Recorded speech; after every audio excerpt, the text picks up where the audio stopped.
Welcome back to the podcast. We are here September 3rd. We're going to hop into the NFC now. Finally, AFC is all done. NFC East is going to be the first division that we're going to do. And we have the Dallas Cowboys. Dak Prescott coming off a ridiculous season, almost 5,000 yards passing. But under Jason Garrett's offense, now he's going to find more of a leader, more of a mentor. Mike McCarthy's coming in as the head coach. Is going to lead this offense, this guru. He was mastermind behind Aaron Rodgers. Now he gets to be the mastermind behind Dak Prescott's, upcoming career, furthering his career to the next level. Make sure he's get this huge contract that we all hope he sees he gets. And if he has another, same performance like he did last year, he's going to probably get what he's been asking for. I understand $40 million is a lot, but we will see. And these numbers, they all, project him to be going to that next level. 30 passing TDs. Interceptable passes was top 10. That's a little bit of a question mark. Very good on the money throws. Passer rating, good, top 10. True completion rate, top 10. This is what you want to see. Deep ball completions, which is going to be good for the weapons that they have right now. They got Amari Cooper, they got Michael Gallup, and now they got CeeDee Lamb. Number 2 with deep ball completion. And then in a clean pocket was decent, okay? Dak Prescott is going in that range, or that round 5-6 range with Kyler Murray going tit for tat. I'd rather have Dak Prescott. That's a tough question. The weapons on each team are good. You're debating on the younger QB right here. Like I said, I'm going with Dak Prescott. I think he is, because Kyler Murray is struggles in that red zone area. They did improve their wide receiver core, but Prescott has a knack for getting these touchdowns, either rushing or throwing the ball in that end zone. And when you're looking for weapons, it doesn't get any more better than Ezekiel Elliott, who's going to be fed the ball going in that first round. So you can clearly see where you're building the stat. Starting with the running back in the first round, you'll get Dak Prescott in round 5 or round 6. So you already can build wide receivers around him earlier, and another running back next to Ezekiel Elliott. Then, when you get to the wide receivers, you got Amari Cooper going around round 3 and round 4. Most likely early round 3 he's going. If you want more of a possession receiver, Amari Cooper is going to be your guy. He's going to get those targets. He's going to be fed 8, 9, 10 times a game. And then Michael Gallup is going to go to the next level. This man was a sleeper for me last year. Now he has emerged. A lot of people are on CeeDee Lamb, but that is a rookie, and this is a coronavirus year. So he's not up to par. He hasn't had any preseason games. Michael Gallup is going to be that guy. You saw it last year, 113 targets, 66 catches, 1,100 yards, 6 TDs. I expect more receptions. I expect more TDs. The targets can be right around the same, but this Michael Gallup is, if it wasn't for so many drops, he could have had even better season. Okay, Michael Gallup is a very good talent, and then CeeDee Lamb is going really, really late. You can get him around 11, around 12. But I prefer those first two. You get your first round in Ezekiel Elliott. You wait till round 5, round 6, scoop you up Dak Prescott. And then right after that, you get you Michael Gallup. All right, you can either choose Michael Gallup or you could choose or Amari Cooper in the round 3 or round 4. And then the tight end. For this well-oiled machine, the tight end Blake Jarwin, with obviously one of the greatest Cowboy tight ends leaving, going to the Oakland Raiders. Now Blake Jarwin is going to be that number 1, taking over that spot. And he's right next to Jonnu Smith, who's in a very similar situation, who's taking over for Delaney Walker. Blake Jarwin has been coming on year by year after they drafted him. It was like 2 years ago. But he's always been there right behind Jason Witten.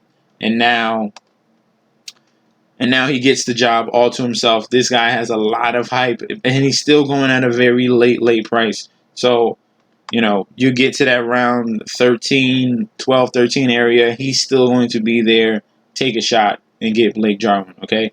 So this Dallas Cowboys stack is very formidable, especially under the tutelage of Mike McCarthy. We're going to hop into the next team, and that is going to be the New York Giants. Now, the New York Giants are changing offenses, and now you have Danny Dimes under Jason Garrett's tutelage. So this is a little bit of a question now. Now he did fine last year. He had his ups and downs, a lot of turnovers, but you're giving this rookie quarterback now a new system to learn. This is a learning curve, especially this is not the season to do that. So, and you got a new head coach in Joe Judge. There's a lot of changing parts. This is a really not post-hype sleeper. They saw what he did last year, and now everyone's going to jump on him. You got ESPN touting him. You got fantasy footballers touting him. Daniel Jones has the potential, but I think there's going to be a little bump in the road this year learning this new offense with these new pieces. This is a little bit of a question. Daniel Jones is going really late as well. He's slowly been creeping up. Let's see if they got a little plus mark next to him. Okay, Daniel Jones right behind Cam Newton. Yeah, he's been bumped up like at least a couple spots now. That Cam Newton, Ben Roethlisberger area. So that's around 11, right around there. Daniel Jones, like I said, great year last year for a rookie, but those turnovers and those fumbles were huge question marks. Threw for 3,000 yards. It's pretty outstanding. But don't expect the same thing. I want to see the first couple of weeks how he performs in this new offense because it's not the same thing as last year. It's not the same offense. And I'd rather just roll with more significant, definites. And Saquon Barkley going in that first round, I think this Jason Garrett offense is going to benefit him if you compare it to the Dallas Cowboys. In that Ezekiel Elliott mold, he's going to get a lot of work. And then you have a conundrum with these wide receivers. Starting with Darius Slayton going around that 8-9 area. He's the first one coming off the board. Sterling Shepard is the next wide receiver coming off the board. They're all around the same area. And then you have the aging wonder and Golden Tate. So I prefer Sterling Shepard. He's going later than all the other. He's going the first out of all the other wide receivers. Do I even see Darius Slayton? No. He's going a little later. Yeah, first is Sterling Shepard. Sterling Shepard, CD Lamb, Golden Tate's right there. You can get Darius Slayton even later. And a lot of people think he's the number one. I still tend to think Sterling Shepard is the number one in this offense. But there's been rave reviews on this tight end right here, and he needs to stay healthy. He has to stay healthy for him to produce like he should. Evan Ingram can have an absolute huge year. He's going to be the second guy coming off the board after Saquon Barkley. You get Evan Ingram, and then you would go for either Sterling Shepard or Golden Tate if you really, really believe in this New York Giants offense because their offense looks good. The defense has a ton of holes. They're going to be in negative game scripts where they need to throw the ball. Evan Ingram is going to be that safety net for Daniel Jones in this offense. And I think as long as he stays healthy, he can produce. He can be that top. He's already ranked 6th. He can be that top 5 tight end if he stays healthy. A lot of question marks, though, on this New York Giants side. So we're going to move on from the New York Giants, hop into the Washington I can't even say Redskins. I was really about to say the Washington football team. Whatever this stupid name that they came up with. The Washington football team. I'm not drafting. Am I? No, I wouldn't do it. Dwayne Haskins. I'm not. He came on last year. This is a coin flip because you got Alex Smith who's coming back from a terrible leg injury. Everyone's rooting for him. Dwayne Haskins, the rookie, now in the second season. produced a little bit more than what he did at the beginning of the year last year, and you saw like a glimpse of hope. But it did not hurt the production for Terry McLaurin. This is all we care about on the Washington team. We care about Terry McLaurin and maybe a little bit of Steven Sims Jr. Okay, I'm not picking running backs here. Why am I picking Washington running back? Guys screwed it up for everybody. You could choose Antonio Gibson, but then they like McKissick as a pass catching back, and Adrian Peterson is going to get first down and second down work running the ball. Like, you don't want that conundrum. All right, if I'm looking at Washington players, I'm either looking at Terry McLaurin or Steven Sims Jr. Okay, Terry McLaurin, absolute monster of a rookie season. I call him Peanut, or you can call him Scary Terry. 58 catches, 919 yards, 7 TDs, outstanding. I expect more receptions. I expect more yards and a few more TDs. The second year is going to be a 1,000-yard season for Terry McLaurin. This man has speed. He has size. This guy, measurables are through the roof. Terry McLaurin is a steal in that round 3-4 range that he's going in. I love him. I spoke about T.Y. Hilton yesterday. These guys are going to be big wide receivers that you should be aiming for in those mid rounds of your draft. Okay. And then last but not least, one of my favorite stacks, the Philadelphia Eagles. Wentz is being forgotten about. He's going really late. I understand there are some injury question marks on their offensive line. I'm not too worried about that.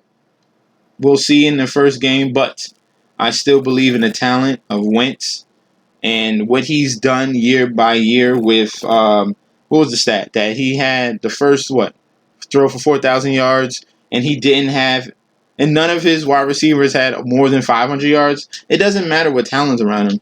This guy he just brings everyone else to the next level. He sees people open. He has multiple tight ends to throw to. That's why they need wide receivers, but it's not like a heartbreaking thing. I understand Jalen Reagor is out. Deshaun Jackson is still healthy. You have him there. Alshon Jeffrey is on his way back. J.J. Arcega-Whiteside had a bad rookie year and is going to come back, and there's being rave reviews on him and Quez Watkins at the wide receiver spot. They got guys, okay? They got guys. Wentz will get the ball to one of his receivers. And I say receivers because it's not particularly just a wide receiver. It could be Miles Sanders. It could be Boston Scott. It could be Dallas Goedert. It could be Zach Ertz. All these weapons that he has at his disposal is going to propel Wentz to that next level this year. Maybe MVP, which he should have got in his first year, but he got injured. So I love Wentz going really late around 8-9 area after where's the guys after? I'm forgetting now. After Wilson, after Murray, after Dak. Yeah. Usually Matt Ryan will go off, Josh Allen will go off, Aaron Rodgers, and then you'll see Wentz. But I like where he's going at. Miles Sanders going in that first round is a solid choice as well. And then the wide receivers, I'm taking Deshaun Jackson. This man, with the fact that they have so many guys occupying that short and middle range, the deep guy on this team is going to go bananas. Absolutely. 100%. You saw it in the first couple games of the season. Well, the first game of the season when he was healthy. Deshaun Jackson, 8 receptions, 9 targets, 154 yards, and 2 TDs. You have all those players occupying the middle, and you have a good running threat. That deep guy is going to be open more than not. And if he catches the ball, he just has to get by one dude. So Deshaun Jackson, as long as you stay healthy, it could have a huge year. Jalen Reagor coming back after this torn labrum, and probably by week 3 or 4 or 5, you're going to be able to pick him up in a couple weeks. All right, and he's going undrafted now. So get you Deshaun Jackson, get you Miles Sanders early, tight end. There's contract little disputes right now with Zach Ertz in Philadelphia. They'll get that figured out in the next couple days before the season starts. But you have two options here. Okay, they're both very productive. Obviously, Ertz is more of a guarantee. 90 catches, 960 yards. Look at the consistency, the targets, week by week. It doesn't matter. 11, 12. Like, he's an absolute PPR monster of a tight end. And then Dallas Goedert, like I said, was getting work as well. Okay? 8, 10, 12, 6. These are both viable tight ends. If you need you don't have a tight end one week, you need someone to fill in, Dallas Goedert is your guy. 65 receptions, 680 yards, 5 TDs. They do the 12 personnel and feed the tight ends, okay? So this is a very, very potent offense that I really like this year, the Philadelphia Eagles. And that is the breakdown for the the NFC East this week. My favorites, obviously, are the Eagles and the Cowboys. Question marks on the Giants. And I really only like Terry McLaurin on Washington. So thank you guys for tuning in. Don't forget to like, comment, and subscribe to the channel. Please follow me on Instagram and Twitter at MessageJustD. I'll be back tomorrow with another video. We got to finish these divisions before the season starts, pretty much. All right. Thank you, guys. Peace.